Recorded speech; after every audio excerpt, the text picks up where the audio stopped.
சப்தாவரணம் என்று சொல்லக்கூடிய ஆச்சரியமாக 10ஆம் நாள் உற்சவம். 10ஆம் நாள் உற்சவத்தை கார்த்தால பெருமாள் எழுந்தருளி பிராட்டிமாரோடு எழுந்தருளி மேற்கொண்டு திருமஞ்சனம் கண்டருளி பரிபூர்ணமான திருமஞ்சனம், அலங்கார திருமஞ்சனம். அந்த அலங்கார திருமஞ்சனம் பூர்ணமாக கண்டருளி மத்தியானம் மேலே அத்தியாபகால பூர்த்தியை உட்கார்ந்து கொண்டு திருவாய்மொழி 1000 சேவாகாலம் தோதச ஆராதனன்னு பேர்.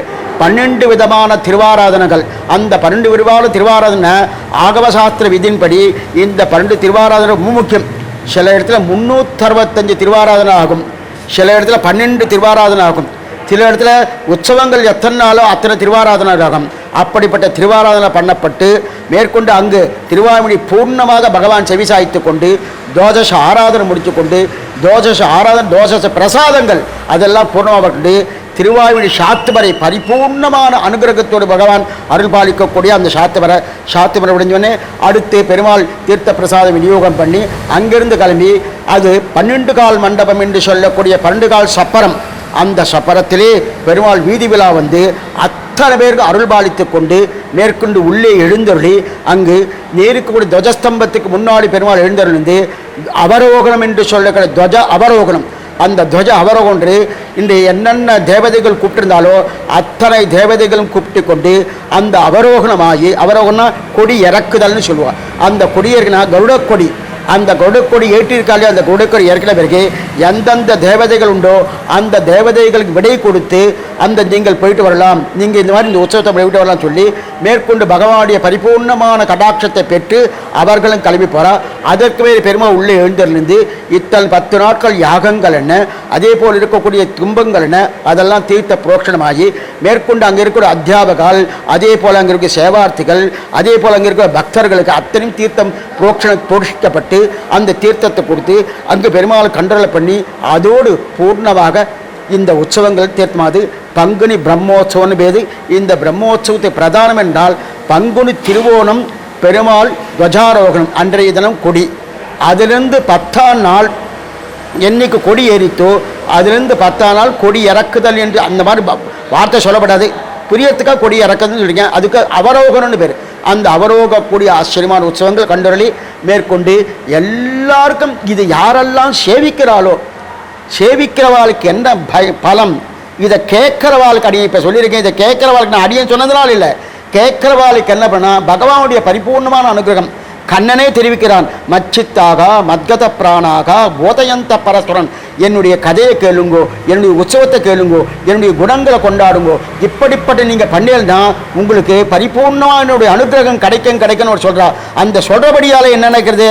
அதனால் இந்த சரித்திரத்தை கேட்குறவாளுக்கும் கேட்கல சுவாமி நாங்கள் நிறைய பார்த்துட்டோம்னா பார்த்தவாளுக்கும் பரிபூர்ணமான அந்த திருவேங்கடபடியான் அந்த மந்தவெளியில் இருக்கக்கூடிய அலைமை மங்கு நாயகா சமேத திருவேங்குடியான பரிபூர்ணமான அனுகிரகம் பெற வேண்டும் என்று பிரார்த்தித்து கொண்டு நாம் பிரார்த்திப்பதனை அவரே கொடுப்பதற்கு உற்சவமே நமக்காக தான். நதே ரூபம் நதே ஆகாரம். அவனுடைய ரூபமோ அவனுடைய ஆகாரமோ அவனுடைய உற்சவங்களோ அவனுடைய கல்யாணங்களோ எல்லாமே பக்தானாம் தாம் பிரகாசசே, பக்தர்களுக்காக இருக்கிறபடியாலே நாம் கண்கொண்டு சேவித்து செய்ய அபாப்த சமஸ்த காமன், எல்லா ஆசைகளையும் பகவான் பூர்த்தி அடைந்தவன். அவனுக்கு உற்சவம் பண்ணின்றது ஒரு ஆசை மிகுதி இருக்கான கிடையாது, நாம் கண்கொண்டு சேவிக்கணும் அந்த உற்சவத்தை பண்ணிக்கொள்கிறான. அப்படிப்பட்ட உற்சவத்தை சேவித்து கொண்டு இங்கே இருக்கக்கூடிய இந்த பேட்டவாசியில் என்ன அனைவருக்கும் இந்த உற்சவத்தோட வைபவத்தை சொல்லி மேற்கொண்டு பகவானுடைய பரிபூர்ணமான அனுகிரகத்தை பெற வேண்டும் என்று பிரார்த்தித்துக் கொண்டு மேற்கொண்டு இந்த உற்சவங்கள் இங்கே அர்ச்சகர் சுவாமி என்ன, இங்கே இருக்கக்கூடிய அத்தியாபகால் என்ன, அதே போல் இருக்கிற நிர்வாகஸ்தர்கள் இவர்கள் எல்லாமே ஒருமித்த கருத்தோடு, இது ரொம்ப முக்கியம். ஏன்னா இந்த ஒருமித்த கருத்து வந்தால் தான் அந்த உற்சவங்களே செவ்வனே நடக்கும். அர்ச்சகர் ஆச்சரியமான அர்ச்சகர், பகவானுக்குன்னே கைங்கரியத்துக்குன்னே அர்ச்சகர் இருக்கார். அத்தியாபகால் ஒவ்வொரு அத்தியாபகாலும் 60 வயசுக்கு மேலே 70 வயசுக்கு மேலே இருக்கிறவாள். ஆனால் அவள் எவ்வளோ தூரத்திலிருந்து வந்தாலும் இந்த பெருமாள் கைங்கரியம் கிடைக்குமா ஒரு ஆர்த்தியோடு ஏதோ பண்ணணுமே இல்லை, அந்த ஆர்த்தியோடு ராத்திரி 12 மணி ஆனாலும் கார்த்தால் 5 மணி ஆனாலும் உடனே ஓடி வந்து அந்த கைங்கரியத்தை பண்ணணும் ஒரு ஆர்த்தி கொடுக்குறா. அது பெரிய ஒரு இந்த அப்படிப்பட்ட ஆர்த்தியை கொடுத்ததே பகவான் தான். அர்ச்சகருக்கும் அந்த ஆர்த்தியை கொடுத்ததே பகவான். அதற்கு மேற்கொண்டு நிர்வாகஸ்தர்கள், எந்தெந்த நிர்வாகஸ்தர்கள் அந்த நிர்வாகஸ்தர்களும் பகவானுடைய கைங்கரியம் முக்கியம், அவருடைய உற்சவமுக்குன்னு அதுக்கு என்னென்ன ஆவணம் செய்யணுமோ அதை பரிபூர்ணமாக அவர்களும் பண்ணி கொண்டு இருக்கிறபடியாலே உற்சவம் பரிபூர்ணமாக நடக்கிறது.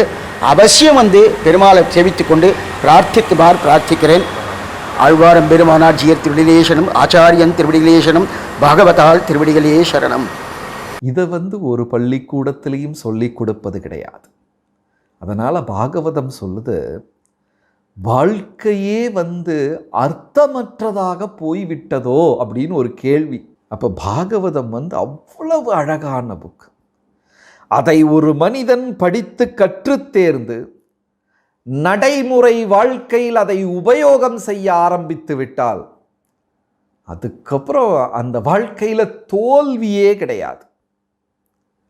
அதன் முதல் அத்தியாயத்தில் முதல் ஸ்கந்தத்தில் இருக்கக்கூடிய ஒரு அழகான கதை, ஆனால் இன்றைய வாழ்க்கைக்கு ரொம்ப தேவையான கதை.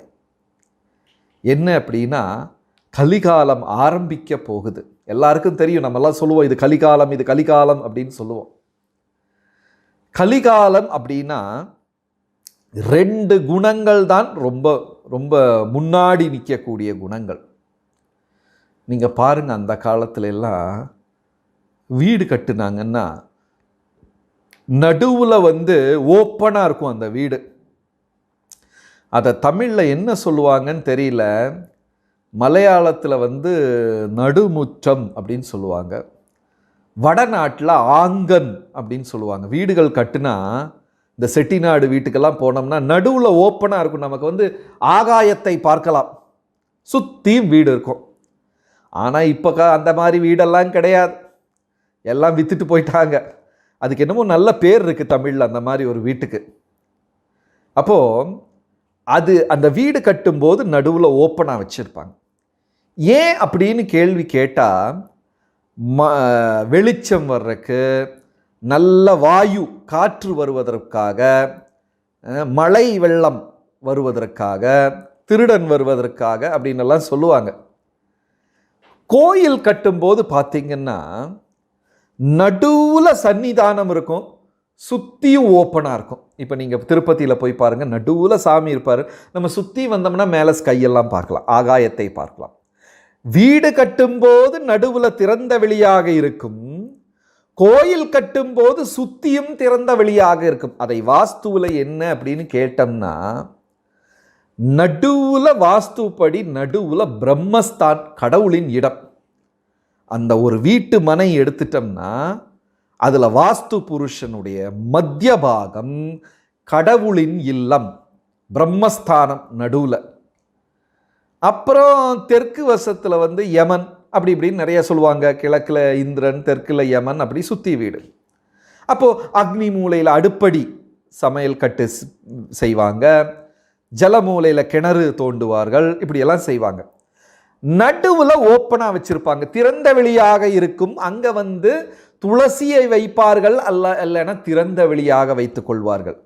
ஆனால் கோயில் கட்டும்போது நடுவில் பகவானை வைத்து விடுவார்கள். என்ன அர்த்தம்னா, என் வாழ்க்கையில் மத்தியே கடவுள், அவ்வளோதான் என் வாழ்க்கையின். அப்போ நடுவில் யார்? இறைவனின் இடம், கடவுளின் இடம். அப்போ வீடு அதை சுற்றியும் கட்டுவாங்க. அப்போ பகவானை, கடவுளை சுற்றி நம் வாழ்க்கை. அப்போ என் வாழ்க்கையினுடைய மத்திய நடுவில் யார் இருக்கா அப்படின்னா பகவான் இருக்கிறார்.